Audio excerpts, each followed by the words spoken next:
Hi everyone, my name's Merryn. I'm an endocrinologist and general physician. And my name is Laura. I'm a clinical nurse specialist and a credentialed diabetes educator. And this is our very first episode of Clinical Pearls. And I think we're going to be discussing Hyperthyroidism. So, Merryn, what are the most common clinical causes of hyperthyroidism? So pretty well, I see three main causes of hyperthyroidism in clinical practice. And the first one would be Hashimoto's thyroiditis. And actually, that is one of the most common thyroid conditions I see, but not necessarily causing hyperthyroidism. Probably Graves' disease is one of the most common that cause hyperthyroidism that I see, and toxic nodules in the thyroid. I do see a little bit of Hashimoto's thyroiditis causing hyperthyroidism. There's also subacute thyroiditis causing hyperthyroidism. So these are the most common that I see.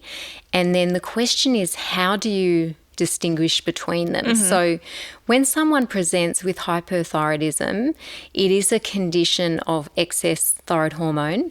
And so a lot of those symptoms and signs will overlap, obviously.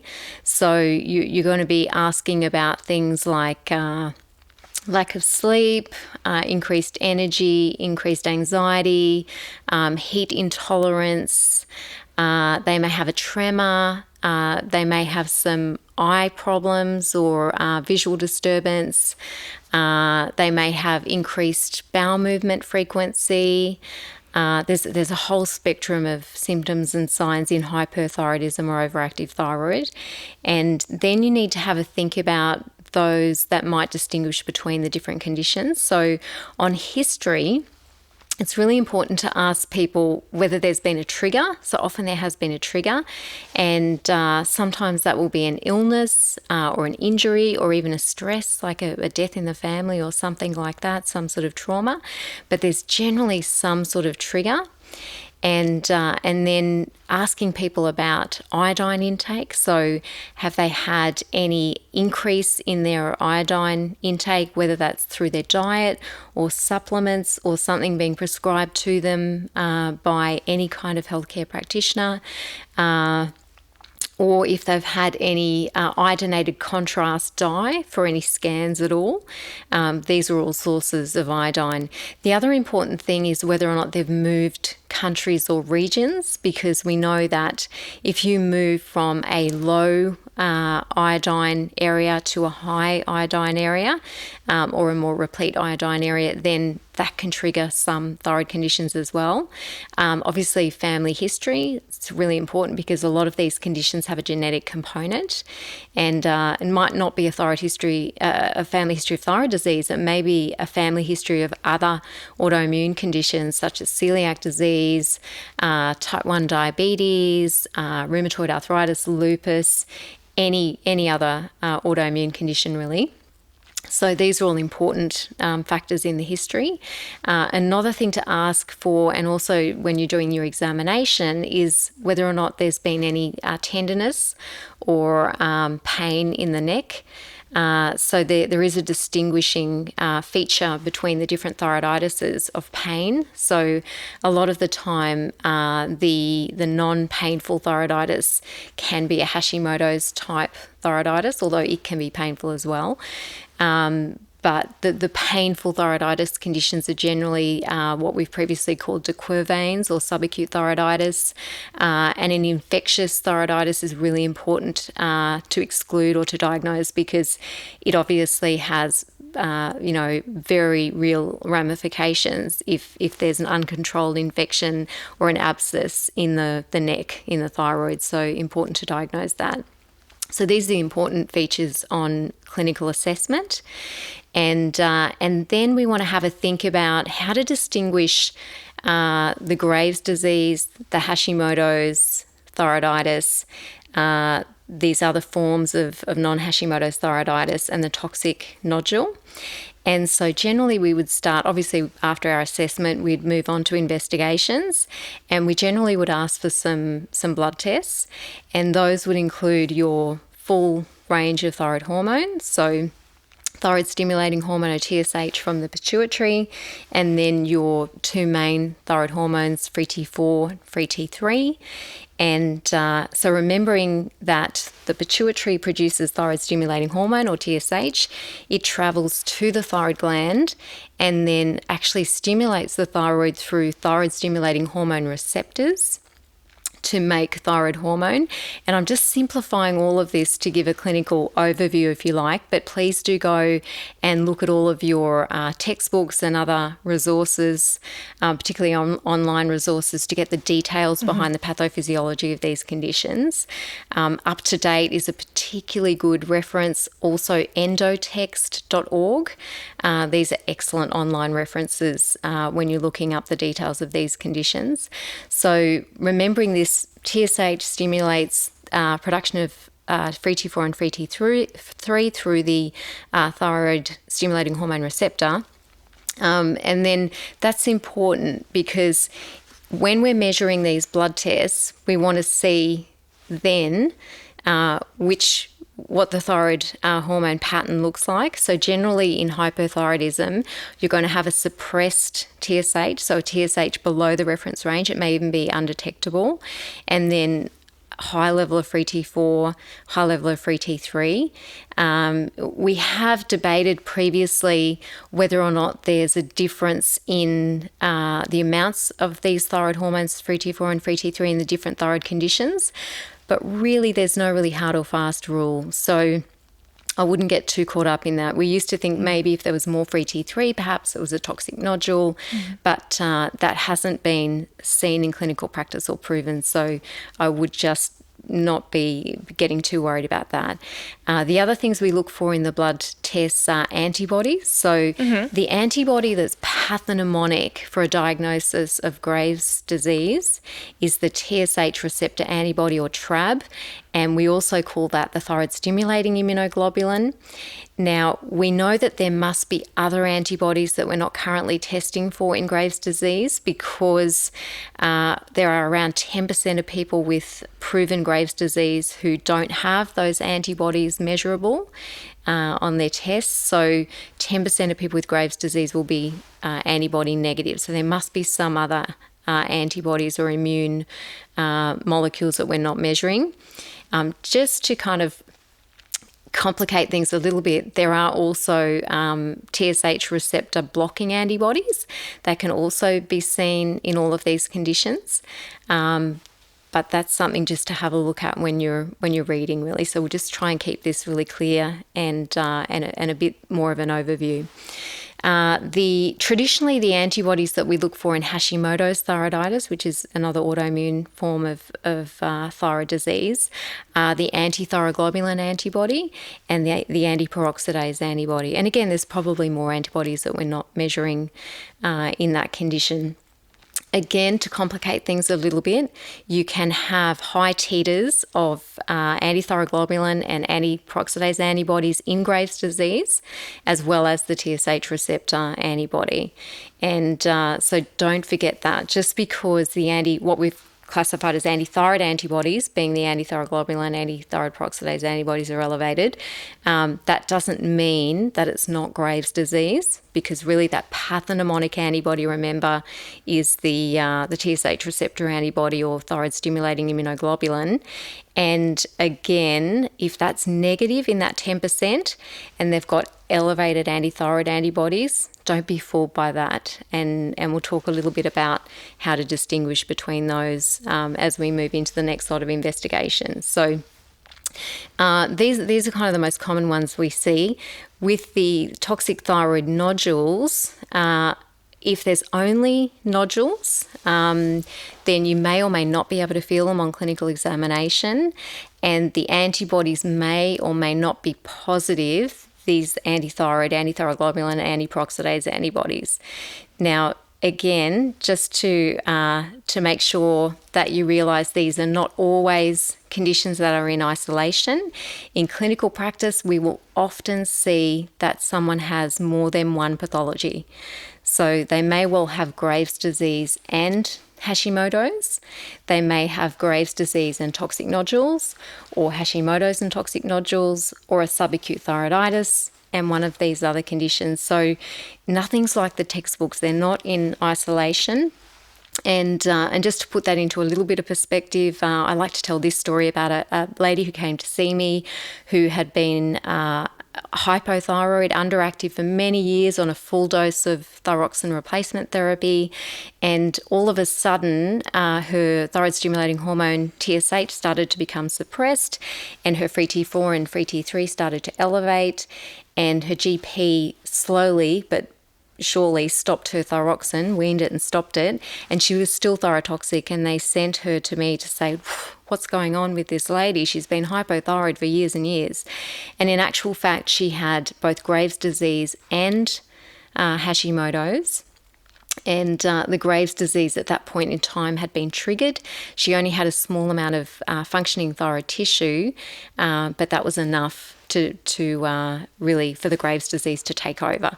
And that kind of brings me to the pathophysiology of these conditions. So Graves' disease, if you think about that stimulating hormone, it's a disease of stimulated thyroid hormone production. So the reason that you have too much thyroid hormone in Graves' disease is because those antibodies, those thyroid stimulating receptor antibodies, have actually increased the amount of T4 and T3 being produced by the thyroid.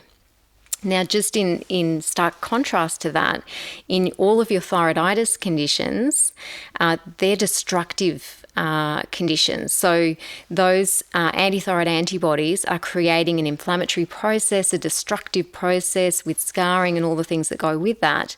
But if they're going to cause hypothyroidism, and most commonly they tend to cause underactive thyroid, but they do sometimes go up and down.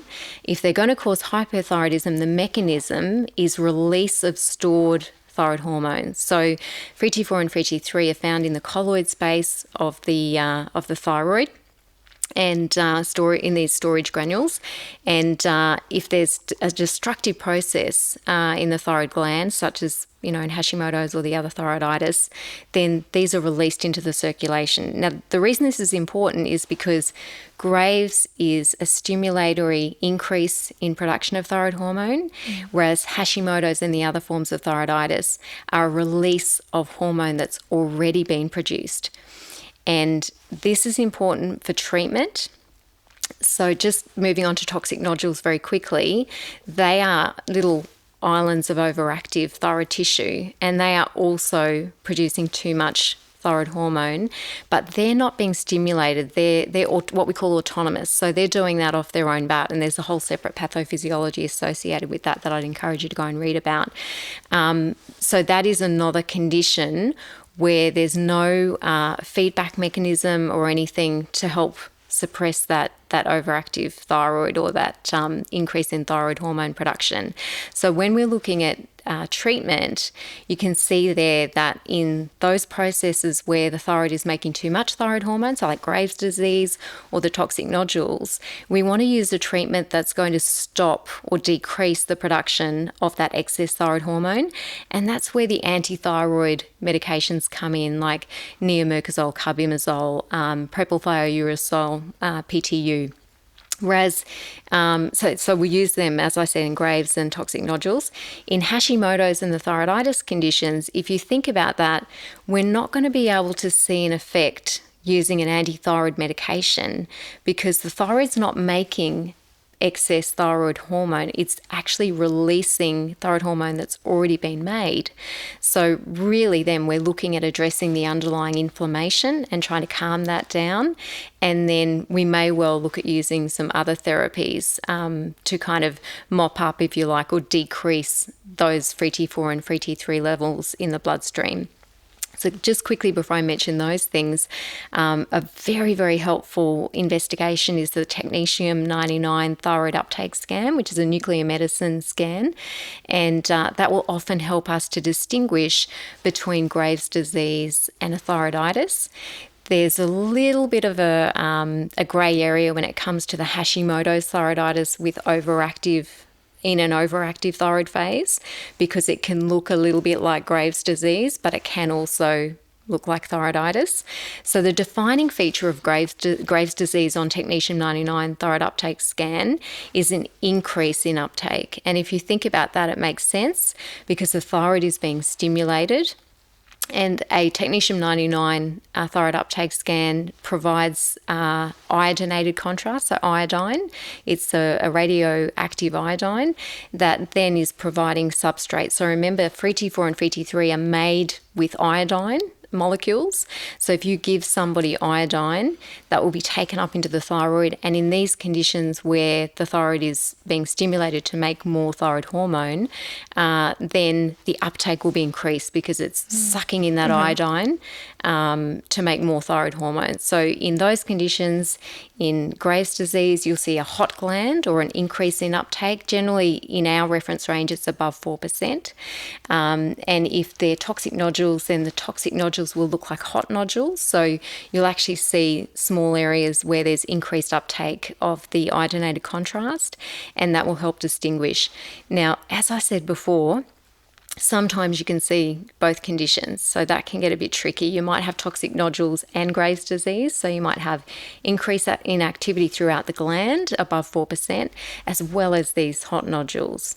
Generally in a thyroiditis, the gland is shut down, so it doesn't take up the iodinated contrast, and that helps to distinguish between the conditions a lot of the time.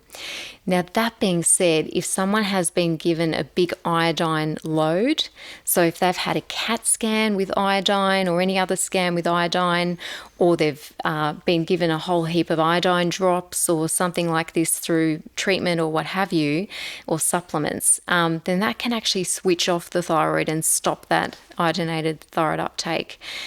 So you've just got to have that in your history, whether or not they've had a recent iodinated contrast scan or any kind of thyroid, any kind of iodine load or ingestion, because if that's the case, you're going to need to wait. And we're not really clear on how long you need to wait. We think it's probably around 12 weeks or more. And if you look up the Wolff-Chaikoff effect, you'll see why the thyroid actually shuts down when we give excess iodine. So do go and look that up. But the technetium 99 thyroid uptake scan can be extremely helpful in antibody negative Graves' disease because the uptake will be increased significantly above 4% and help you to make that diagnosis. And obviously with the thyroid nodules, it's again very helpful because you can then see exactly where those overactive nodules are, and remembering too that will affect your treatment options when discussing those with the person who's affected. So back to the treatment, we talked about the antithyroid medications, so carbimazole, propylthiouracil, and then with the thyroiditis, obviously if it's infectious, you're going to treat an infection. If it's autoimmune and it's a severe thyroiditis, you may well need to treat. Sometimes it's fairly fleeting and doesn't require treatment, but if it does, we will often use anti-inflammatory medications such as prednisone or corticosteroid. And if we're trying to mop up, if you like, the excess free T4 and free T3, we'll often use cholestyramine or iodinated contrast.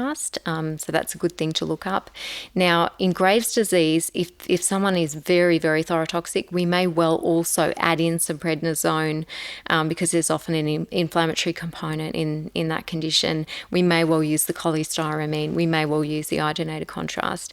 And particularly in thyroid storm, remember that thyroid storm is a severe form of thyrotoxicosis and has a very high mortality associated with it. Generally, those patients are hyperthermic. They may be in heart failure, and they obviously need urgent intensive treatment, often in a high dependency unit or intensive care, and we treat them very aggressively.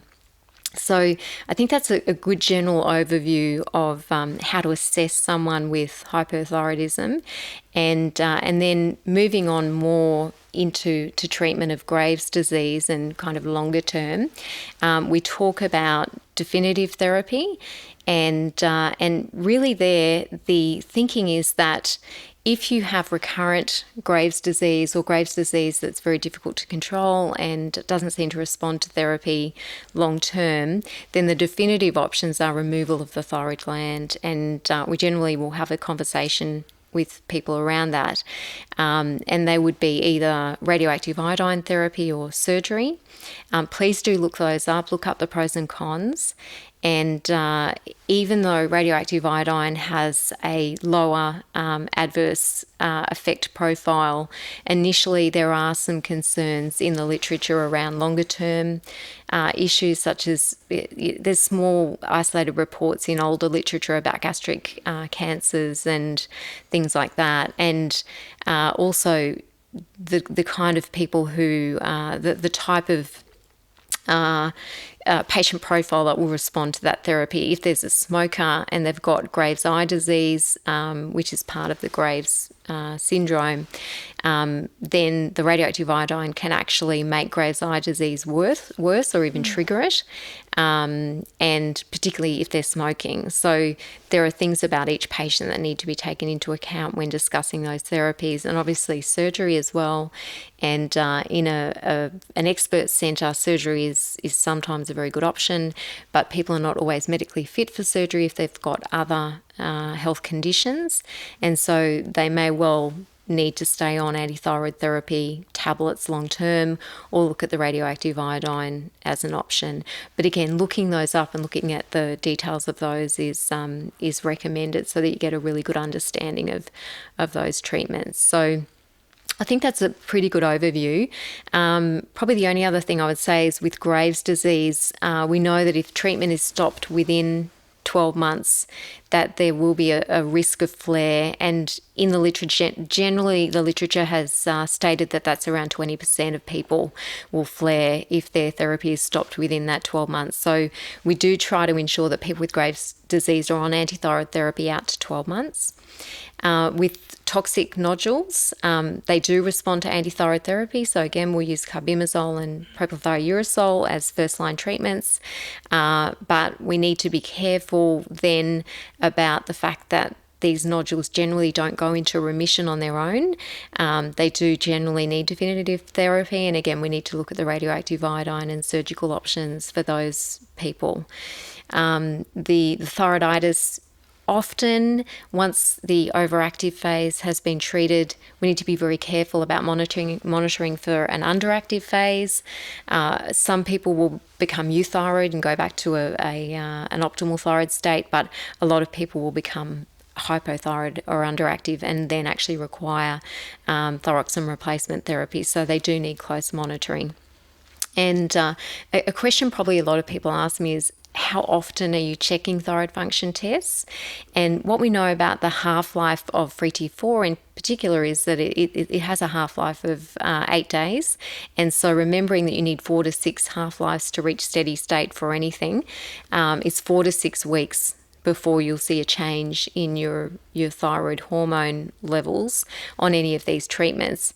But you do see a lot of us checking before the 4 to 6 weeks if we're concerned that someone's particularly thyrotoxic, because we may well need to increase their therapy a bit more quite rapidly if we're worried that they're very thyrotoxic and we might not have estimated the dose correctly. So sometimes you will see us checking before the 4 to 6 weeks, but generally speaking 4 to 6 weeks is a good time period to check and see what the response to therapy is, and then you can adjust your therapy based on the results. Yeah. So again, this is an overview, and looking up each of those conditions and the pathophysiology and the nuances and nitty-gritty of each of them is absolutely recommended. But remember, in clinical practice, it's not like the textbooks.